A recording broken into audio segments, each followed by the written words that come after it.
사랑하는 성도 여러분, 우리는 인생을 살아가며 수많은 인간 관계의 벽에 부딪히고 믿었던 사람들에게 배신을 당하거나 물질의 큰 결핍 앞에서 절망하곤 합니다. 오늘 본문의 시편 기자 또한 바벨론 포로기라는 기나긴 어둠을 뚫고 마침내 약속의 땅으로 돌아왔지만 여전히 무너진 성전 폐허와 이방 세력의 적대감에 둘러싸인 채 숨이 막히는 압박 속에서 살고 있습니다. 바벨론 제국의 칼날 아래에서 자신들을 구원해 줄 고관들의 권력이나 세상의 얄팍한 안목을 모두 내려놓고 오직 살아계신 하나님의 품 안으로 뛰어들었던 남은 자들의 눈물 어린 신앙 고백이 오늘 본문에 그대로 흐르고 있습니다. 성전 폐허라는 비참한 자리에 서서 하나님의 행하심을 온몸으로 노래하는 시편 기자의 이 가슴 벅찬 찬송은요, 절망의 동굴을 갇혀 한숨 쉬는 오늘 우리를 향한 주권적인 초대로 보입니다. 오늘 이 말씀을 붙잡고 인간의 오만한 계산을 완전히 무너뜨리며 마침내 우리를 가장 소중한 존재로 우뚝 세우시는 여호와 하나님의 역전의 역사를 경험하는 복된 이 말씀이 되시길 예수님의 이름으로 축원드립니다. 자, 사방으로 벌떼처럼 에워싸는 대적들의 숨막히는 그 포위망 속에서 성도가 반드시 붙들어야 할 유일한 무기는 무엇이겠습니까? 자, 오늘 말씀은 이렇게 말씀하고 있습니다. 여호와의 이름을 피난처로 삼아라라는 것입니다. 자, 오늘 말씀 8절부터 9절을 보면 이렇게 말씀하고 있습니다. 여호와께 피하는 것이 사람을 신뢰하는 것보다 나으며 여호와께 피하는 것이 고관들을 신뢰하는 것보다 낫도다라고 말씀하는 것을 볼 수 있습니다. 여러분, 시편 기자는 세상에서 가장 안전해 보이는 사람의 인맥과 그리고 권력자들의 그 보증을 뒤로하고 오직 여호와 하나님만을 참된 거처로 삼는 것이 비교할 수 없을 만큼 위대함을 선포하고 있는 것입니다. 여기서 피하는 것이라는 단어는요, 거센 비바람과 불화살이 몰아칠 때 안전한 바위 틈이나 어미새의 날개로 자신의 전 존재를 과감하게 던져 숨기는 그런 생존을 위한 치열한 실천적 결단으로 보입니다. 자, 10절부터 12절을 보면 또 이렇게 말씀하고 있습니다. 문나라가 나를 에워쌌으니 내가 여호와의 이름으로 그들을 끊으리로다. 그들이 나를 에워싸고 에워쌌으니 내가 여호와의 이름으로 그들을 끊으리로다. 그들이 벌들처럼 나를 에워쌌으나 가시덤불에 불같이 타 없어졌나니 내가 여호와의 이름으로 그들을 끊으리로다라고 말씀하는 것을 볼 수 있습니다. 벌떼처럼 지금 뭐 합니까? 시편 기자를 사방으로 조여오는 그 죽음의 공포 속에서 여러분, 시편 기자는 탄식하는 대신 무엇을 선택하냐면 하나님의 주권을 선택합니다. 그러니까 하나님의 주권을 선택하면서 여호와의 이름이라는 아주 날카로운 그런 검을 빼들고 그 포위망을 정면으로 돌파하는 것이지요. 그가 원수들을 향해 단호하게 외쳤던 것은 자, 찬송이라는 거예요.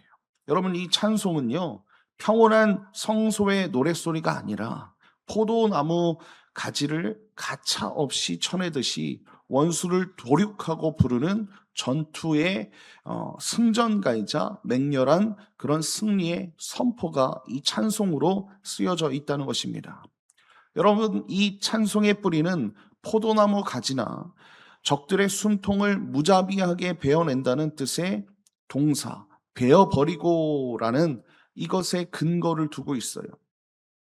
사랑하는 성도 여러분, 우리는 삶의 위기를 만나 숨이 턱 막힐 때마다 하나님보다 나를 도와줄 것 같은 유력한 사람이나 세상의 얄팍한 고관들을 먼저 찾으며 분주하게 뛰어다닐 때가 있다는 것입니다. 그러나 인간의 썩은 동아줄은 결코 우리를 사방에서 몰려드는 벌떼 같은 그 두려움 속에서 건져내지 못한다는 것을 기억하십시오. 오늘 하루 여러분 눈을 뜰 때마다 마음으로 우리 주님을 바라보는 것입니다.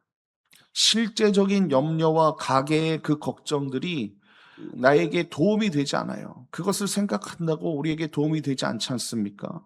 그래서 우린 뭐 해야 합니까? 오늘 말씀처럼 나의 유일한 피난처 대신 주님의 품 안으로 우리의 전 존재를 숨겨버리는 것입니다. 세상의 얄팍한 계산을 정직하게 우리가 멈추고 오직 확실한 말씀의 반석 위에 우리의 존재의 무게를 실을 때 우리를 올가매던 그 모든 가시 덤불을 우리 하나님께서 불같이 사르시고 안전하게 보호하시는 그 역사를 우리가 보게 될 줄 믿습니다. 이 은혜가 저와 여러분에게 가득 넘치길 예수님의 이름으로 축원드립니다. 자, 죽음의 문턱을 지나 하나님의 주권적인 구원을 경험한 성도가 이제 인생의 장막을 통해 증언해야 할 사명은 무엇일까요? 자, 오늘 말씀은 두 번째로 이렇게 말씀하고 있습니다. 여호와의 행하심을 공적으로 선포하라라는 것입니다. 자, 오늘 15절 16절을 보니까 이렇게 말씀하고 있어요.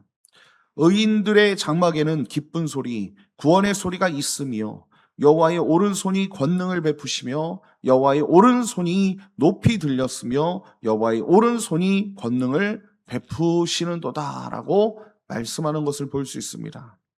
여러분, 시편 기자는 기쁨과 구원의 소리가 울려 퍼지는 의인들의 장막 한복판에서 우뚝 서서 지금 뭐 합니까?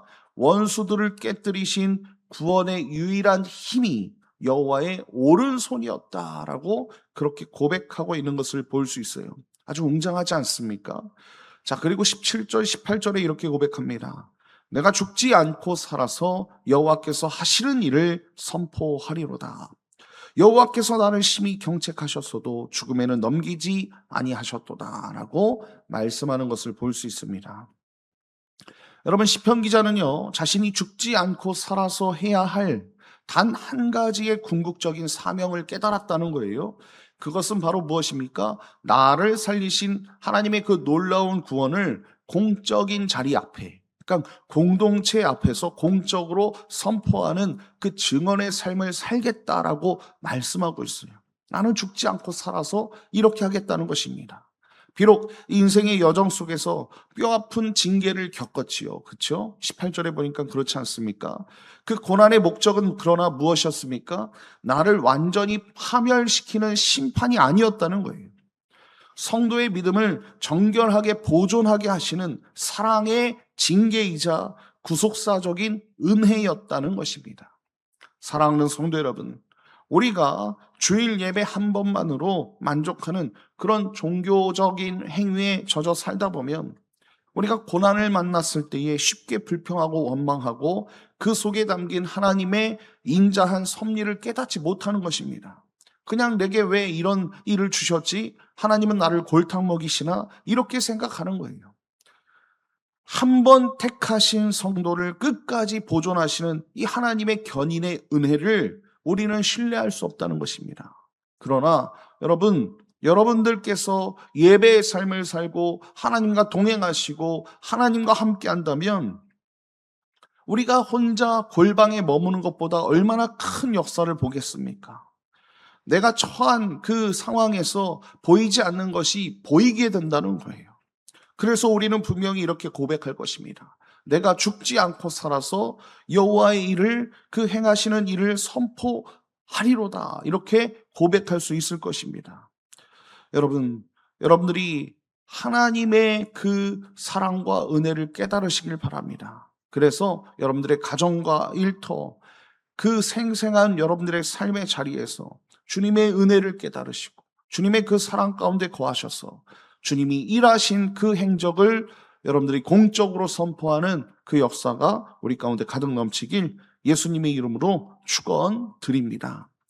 자, 마지막으로 세상의 기준과 얄팍한 계산에 의해서 철저히 무가치하다고 버림받은 우리, 우리의 그 인생이 하나님께서는 우리의 인생을 어떻게 반전의 은혜를 베푸시는가라는 것입니다.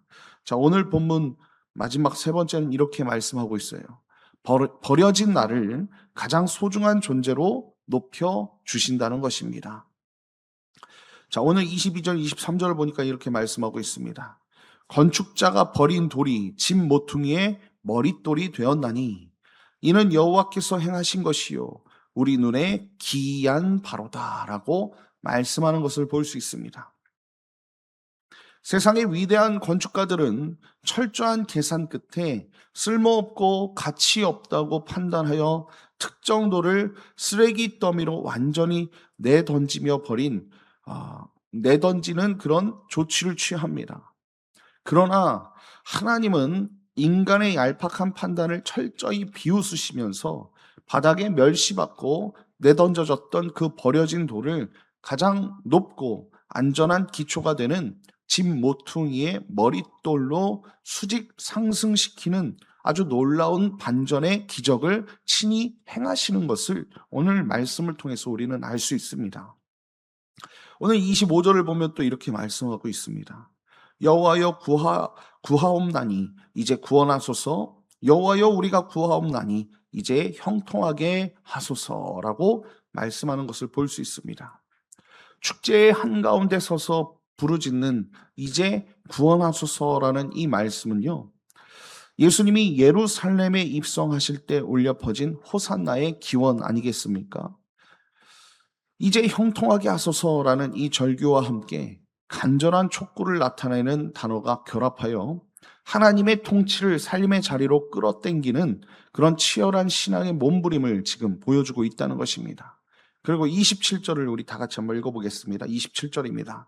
여호와는 하나님이시라. 그가 우리에게 빛을 비추셨으니 밧줄로 절기 제물을 제단불에 맬지어다 라고 말씀하는 것을 볼 수 있습니다. 구원의 성문을 지나서 승리의 영광에 도달한 성도의 최종 목적지는 화려한 왕자가 아닙니다. 나를 위해 피 쏟으신 사랑 앞에 내 삶을 자발적으로 묶어서 바치는 거룩한 예배의 처소인 제단이라는 거예요. 그러니까 우리는 거룩한 삶의 예배를 드려야 할 줄 믿습니다. 사랑하는 성도 여러분, 우리는 살아가면서 세상이 정해놓은 성공과 기준과 비교의 서열 속에서 내 처지가 초라해 보이고 마치 쓸모없는 존재처럼 그렇게 버려진 것처럼 느껴서 깊은 슬픔과 좌절을 맛볼 때가 있습니다. 그러나 세상은 우리를 쓸모없다고 조롱하고 버릴지라도 우리 창조주 하나님은 예수 그리스도 그분 안에서 우리를 가장 존귀하고 소중한 하나님의 성전의 그 거룩한 모퉁이 돌로 삼아 주셨다는 것입니다. 오늘 하루 나를 비하하고 가치 없게 여겼던 세상의 모든 어두운 평가들을 단호하게 던져버리시길 바랍니다. 그리고 나 같은 연약한 질그릇을 보배처럼 귀하게 세우시는 그 은혜 앞에서 우리가 감사하며 기쁘게 우리가 교회 아닙니까? 성전으로서 우리의 전 존재를 주님께 향기로운 제물로 묶어서 바치는 저와 여러분이 되었으면 좋겠습니다. 하나님이 기뻐하시는 거룩한 산 제물로 우리가 예배의 삶을 살아야 된다는 거예요. 한 번의 예배로 종교적 행위로 그렇게 우리가 만족하며 살아가는 것이 아니라 실제적인 순종의 제사, 우리 자신을 바치는 그 순종의 제사로 하나님을 기쁘게 하는 저와 여러분 되기를 소망합니다. 이것이 우리가 어떻게 세상의 기준으로는 설명할 수 없는 역전의 복음인 줄 믿습니다. 이 은혜가 저와 여러분에게 가득 넘치시길 예수님의 이름으로 축원드립니다. 결론입니다. 미국 볼티모어 갈보리 장로교회와 한빛 지구촌 교회를 신실하게 담임하셨던 개혁주의 복음 설교자 노진준 목사님은 그의 책 기도를 의심하다라는 책에서 세상에서 버림받아 울부짖던 자녀에게 피난처가 되시고 참된 구원을 선물하신 하나님 아버지의 인자심에 관한 깊은 이야기를 들려줍니다. 그의 신학교 시절 은사이자 기독교 개혁교회의 신실한 선교학자였던 로저 그린웨이 교수가요, 멕시코 선교지에 머물 때의 일입니다. 어느 날 10대도 채 되지 않은 아주 어린 멕시코 여자아이가 조심스럽게 문을 두드렸다고 합니다.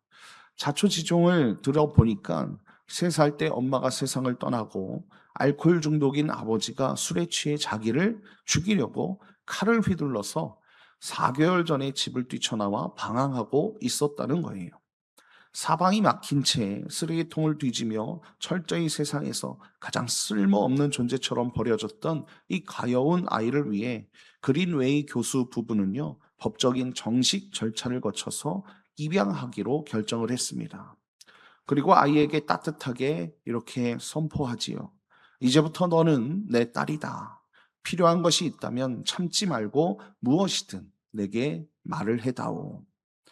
아이는 연신 고개를 끄덕였지만 오랜 거절과 버려짐의 그 상처 때문에 한 달이 넘도록 아무것도 요구하지 못했다고 합니다. 그러던 어느 날 이 작은 아이가 조심스럽게 서재문을 열고 와서 아빠의 책상 옆에 가만히 섰습니다. 교수가 상냥한 눈빛으로 우리 딸 무슨 일이니? 라고 묻자 아이는 떨리는 목소리로 겨우 한마디를 건넸다고 합니다. 아빠, 신발끈이 필요합니다. 교수는 그 고백을 듣는 순간 서재 뒤로 돌아앉아 펑펑 눈물을 쏟았습니다. 아이가 마침내 상처를 이겨내고 자기를 진심으로 보호하고 입양해준 그 대상, 그 교수님을 진짜 아빠라고 부르면서 전적으로 피하기 시작했기 때문입니다. 사랑하는 드리움교회 성도 여러분, 우리가 하나님 아버지 앞에 엎드려서 부르짖는 이 기도는 우리의 유능함을 세상 앞에 당당히 증명하기 위한 그런 거래가 아닙니다. 오직 쓰레기 더미 속에서 나를 건지사 소중한 아들과 딸로 입양하신 창조주 하나님의 신실하신 보호와 인자하심을 우리가 믿고 피하는 행위가 이 기도라는 것입니다. 오늘 하루 사방의 벽에 막혀 눈물 짓고 있다면 홀로 끙끙 앓던 그 교만을 접으시고 우리를 눈동자처럼 세밀하게 살피시는 전능한 아버지를 온전히 경외함으로 아주 작은 신발끈이라도 간절히 부르짖어 아뢰는 은혜의 고백이 우리 입술 가운데 터져 나오기를 소망합니다. 그리하여 우리를 인생의 가장 소중한 자리에 높여 세우시는 완벽한 반전의 승리를 일상 속에서 풍성하게 맛보시고 이제부터 영원까지 나를 도우시고 참된 목자로서 함께 하시는 우리 예수 그리스도의 이름을 우리가 온 마음 다해 기쁘게 송축하고 찬송하는 복된 믿음의 승리자들이 다 되시길 예수님의 이름으로 축원드립니다.